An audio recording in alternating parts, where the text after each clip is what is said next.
नमस्कार, आप देख रहे हैं smart business plus Deepak Kumar के साथ और समय हो चुका है खेती किसानी की महत्वपूर्ण खबरों का। किसान भाइयों, सितंबर महीने में करें फूल गोभी की उन्नत खेती और कम जमीन से अच्छी खासी इनकम कैसे करें, साथ ही लाखों रुपए की कमाई कैसे कर सकते हैं, फूल गोभी का बिजनेस कैसे कर सकते हैं, ये जानेंगे आप इस वीडियो में। आपकी जानकारी के लिए बता दें कि संपूर्ण वर्ष भर में की जाने वाली फूल गोभी की खेती किसानों के लिए कमाई का एक अच्छा स्रोत है। किसान भाई फूल गोभी को अलग अलग मौसम में लगाकर अपनी इनकम को बढ़ा सकते हैं। फूल गोभी की खेती के लिए जलवायु की बात की जाए तो फूल गोभी के लिए ठंडी और अर्ध जलवायु की आवश्यकता पड़ती है। यदि दिन अपेक्षाकृत छोटे हो तो फूल की बढ़ोतरी अधिक होती है और फूल तैयार होने के समय तापमान अधिक होने से फूल पत्तेदार और पीले रंग के हो जाते हैं। अगेती जातियों के लिए तापमान और बड़े दिनों की आवश्यकता होती है और 22 से 31 डिग्री सेल्सियस तापमान पौधों के अधिक समुचित विकास और फूलों के उत्तम गुणों के लिए सर्वोत्तम माना गया है। फूल गोभी को गर्म दशाओं में उगाने से सब्जी का स्वाद तीखा हो जाता है। फूल गोभी की खेती करने के लिए उन्नतशील किस्मों की बात की जाए तो अभी हमारा चल रहा है अगस्त का महीना। यदि अगस्त के महीने में यदि आप फूल गोभी की नर्सरी डालने जा रहे हैं तो कीमिया वेस्ट है, कीमिया आप लगा सकते हैं। और यदि अगस्त के बाद सितंबर में यदि आप बुआई करेंगे तो फिर सुहासनी लगाइए, गिरजा लगाइए, गोल्डन लगाइए, राशि लगाइए, पूसा अगेनी लगाइए, सुब्रा लगाइए। तो ये ऐसी किस्में हैं जो आपके लिए बेस्ट ऑफ बेस्ट रिजल्ट दे सकती है और ना तो ये एकदम हाइब्रिड में है और ना ही एकदम लोकल में है, मीडियम क्वालिटी में है, मीडियम एवरेज में है, जो कि आपके लिए 250 से 400 रुपए 10 ग्राम के बीज में आपको पर पैकेट मिल जाएगी। मार्केट में हर जगह उपलब्ध है। तो इन किस्मों का चुनाव आपके लिए बेस्ट चुनाव हो सकता है और आपके लिए अच्छा प्रोडक्शन, अच्छी क्वालिटी में फूल दे सकता है। बात करें फूल गोभी की खेती के लिए भूमि और उसकी तैयारी की तो जिस भूमि का पीएच मान 5.5 से 7 के मध्य हो वह भूमि फूल गोभी के लिए उत्तम मानी गई है। अगेती फसल के लिए अच्छे जल निकास वाली बलुई दोमट मिट्टी तथा पिचैती फसल के लिए दोमट या चिकनी मिट्टी उपयुक्त रहती है। फूल गोभी की खेती विभिन्न प्रकार की भूमियों में की जा सकती है। ऐसी भूमि जिसमें पर्याप्त मात्रा में जैविक खाद उपलब्ध हो इसकी खेती के लिए अच्छी होती है। हल्की रचना वाली भूमि में पर्याप्त मात्रा में जैविक खाद डालकर इसकी खेती की भी जा सकती है। पहले खेत को पलेवा करें व जब भूमि की जुताई योग्य हो जाए तब उसकी जुताई 2 बार मिट्टी पलटने वाले हल से करें। इसके बाद 2 बार कल्टीवेटर चलाएं और प्रत्येक जुताई के बाद पाटा अवश्य लगाएं। और आप खेत में देख भी सकते हैं, वीडियो में भी देख सकते हैं कि हमारी भी जो है वो हकाई हो रही है। और आप कैसे नर्सरी तैयार करेंगे, क्या प्रोसेस होती है, ये सब कुछ हमने बताया हमारे एक अदर चैनल पर जिसका लिंक वीडियो के डिस्क्रिप्शन में डाल दिया है। यदि आपने वो चैनल नहीं देखा है, उसको सब्सक्राइब नहीं किया तो जल्द से जल्द कीजिए, क्योंकि वहां पर आप विस्तार से देख पाएंगे कि हम कौन से बीजों का चुनाव करते हैं, समय समय पर खेतों में कौन सी दवा डालते हैं, कब निंदाई खुदाई करते हैं, नर्सरी कैसे तैयार करते हैं, कब सिंचाई करते हैं, सब कुछ आपके लिए एक व्लॉग टाइप में सब कुछ बताया जाएगा। बस आप उस चैनल को सब्सक्राइब कर लीजिए और जिन्होंने कर लिया है उनके लिए बहुत बहुत धन्यवाद। पौधशाला की बात करें तो स्वस्थ पौधे तैयार करने के लिए भूमि तैयार होने पर 0.75 मीटर चौड़ी व 5 से 10 मीटर लंबी 15 सेंटीमीटर ऊंची क्यारियां बना लेनी चाहिए।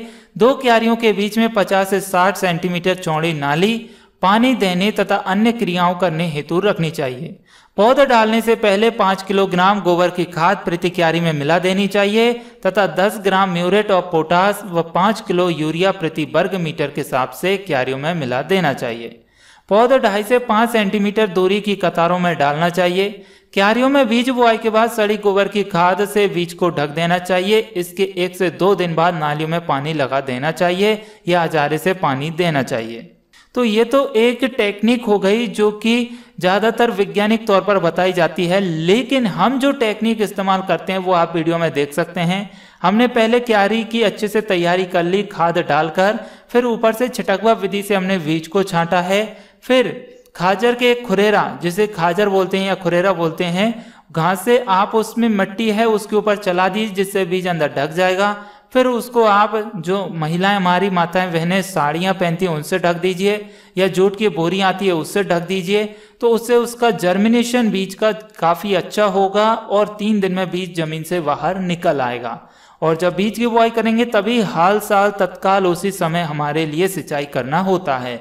तो ये हमारी प्रोसेस है, आपने वीडियो में भी देखी, और इसके लाइव देखने के लिए आप हमारे जो हमने सेकंड चैनल बताया है उसको आप सब्सक्राइब कीजिए, लिंक वीडियो के डिस्क्रिप्शन में मिल जाएगा।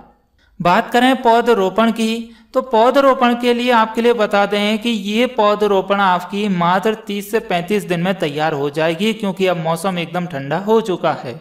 तो अभी आप नर्सरी डालोगे, जितना लेट डालोगे, सितंबर में डालोगे तो आपको और जल्दी तैयार होगी, और अक्टूबर में डालोगे तो और जल्दी तैयार हो जाएगी। 25 दिन में आपकी नर्सरी तैयार हो जाएगी, क्योंकि जितना ठंड का मौसम होगा उतनी ही जल्दी आपकी नर्सरी तैयार होगी।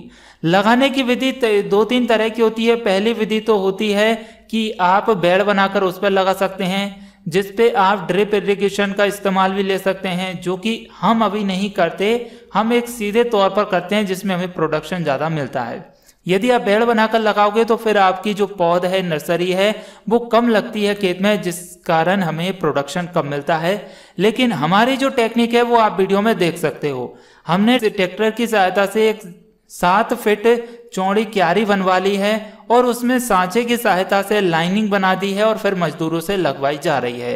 आप देख सकते हैं इस तरीके से लगाने पर हमारी नर्सरी खेत में ज़्यादा लगेगी, इससे प्रोडक्शन भी काफ़ी अच्छा लगेगा। और लाइव व्लॉग देखने के लिए आप हमारे सेकंड चैनल को सब्सक्राइब कीजिए, वहां पर ये सारी वीडियोस उपलब्ध है, फुल वीडियो।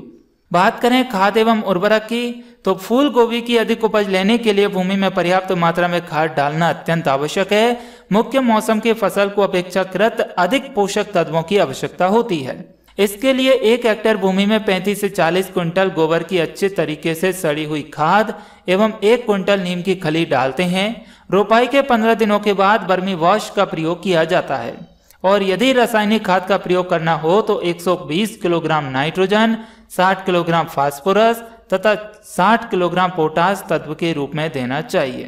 तो इस तरीके से आप खाद देंगे। अब बात करें फसल में सिंचाई प्रबंधन की, तो आपकी सर्दियों की फसल है तो पौधों की अच्छी वृद्धि के लिए मिट्टी में पर्याप्त मात्रा में नमी का होना भी अत्यंत आवश्यक है। सितंबर महीने में यदि आप फसल को लगा रहे हैं तो कम से कम 10 से 15 दिन के अंतराल पर आपको सिंचाई करना अति आवश्यक होगा, जिस कारण आपकी फसल में नमी भी बनी रहेगी। और इसी बीच में यदि बारिश हो जाती है तो अच्छी बात है, तो आपकी फसल और जल्दी बनकर तैयार हो जाएगी। बात करें खरपतवार नियंत्रण के लिए, तो फूल गोभी में फूल तैयार होने तक 2-3 निंदाई गुड़ाई से खरपतवार का नियंत्रण करना होता है। इसके बाद में फूल गोभी इतनी बड़ी हो जाती है कि हमारा खेत खुद ढक जाता है। जब खेत ढक जाता है तो उसमें फिर खरपतवार नहीं निकलते और फिर हमें किसी भी तरह की निंदाई गुड़ने की आवश्यकता नहीं पड़ती। यदि आप शुरुआती तौर पर किसी खरपतवार नाशी दवा का इस्तेमाल कर रहे हैं तो स्टाम्प 3.0 लीटर को 1000 लीटर पानी में घोल बनाकर प्रति हेक्टेयर के हिसाब से छिड़काव करेंगे तो आपकी फसल में किसी भी तरह के खरपतवार नहीं आएंगे। और खेत में नर्सरी रोपने से पहले यदि आप खरपतवार नाशी पेंडिमेथिलिन का इस्तेमाल करते हैं तो भी खरपतवार आपको नजर नहीं आएंगे। यदि आपकी फसल में खरपतवार नहीं है तो भी 1-2 बार निदाई गुड़ाई जरूर करें, ताकि मिट्टी में सिंचाई होने से जो टीप लग जाती है वो टीप टूटेगी, मिट्टी में हवा का अवशोषण होगा, जिससे कि फसल अच्छी ओट करेगी। अब बात करें रोग प्रबंधन की, तो बता दें कि आप जब सितंबर महीने में फूल गोभी की खेती करेंगे तो फिर आपकी फसल में सर्दियों का मौसम आएगा, ठंड का मौसम आएगा, तो इसमें रोग, वायरस और किसी भी तरह के इंसेक्ट से लगने की संभावना मात्र 10% रह जाती है। यदि फिर भी कोई रोग या कीट लगते हैं तो उसके लिए आप जैसे डैम्पिंग ऑफ गलन रोग लगता है, पीथियम नामक फफूंदी लगती है, तो इससे बीज भी संक्रमित होता है और पौधे भी संक्रमित होते हैं। तो आप मार्केट से यदि बीज ला रहे हैं तो फफूंद का लगना तो बहुत ही कम चांस है। यदि ऐसी समस्या है तो मार्केट में सब तरह की दवाएं उपलब्ध हैं और समय समय पर हम भी आपके लिए बताते रहेंगे कि इस समय कौन सी दवा का इस्तेमाल करना है। अब नेक्स्ट वीडियो आएगा हमारा इंसेक्टिसाइड्स का, जो कि फूल गोभी पर स्प्रे किया जा रहा है, जो कि बरसात की गोभी के लिए हो रहा है। तो आप हमारे साथ बने रहिए। और हमने बता ही दिया है आपके लिए कि सर्दियों में इंसेक्टिसाइड्स दवा का इस्तेमाल करना नाम मात्र होता है, क्योंकि रोग, वायरस, इंसेक्ट्स बहुत ही कम लगते हैं। यदि लगेंगे तो हम आपके लिए दवाओं के नाम और दवा भी बता देंगे जो मार्केट में आसानी से प्रचलित है और चल भी रही है। बात करें अब फसल कटाई की, तो फूल गोभी की कटाई उस समय करनी चाहिए जब फूल उचित आकार के ठोस दिखाई देने लगे। फूल गोभी या उसके हेड को नीचे से काटना चाहिए जिससे कि लाने ले जाने में फूल की रक्षा बनी रहे, और फूल की कटाई हमेशा सुबह या शाम को ही करनी चाहिए। और यदि आप लोकल किस्मों का चुनाव कर रहे हो तो खेत में लगाने के 45 दिन बाद फूल गोभी तैयार हो जाती है कटने के लिए, और हाइब्रिड मध्यम हाइब्रिड किस्मों का चुनाव कर रहे हो तो 60-65 दिन में आपकी फसल आराम से तैयार हो जाती है। और उच्चतम हाइब्रिड जो ओरिजिनल हाइब्रिड आता है उन बीजों का, उन किस्मों का चुनाव कर रहे हो तो 70 से 80 दिन में आपकी अगेती मध्यमी किस्में चालू हो जाती है और आपकी अच्छी इनकम हो जाती है।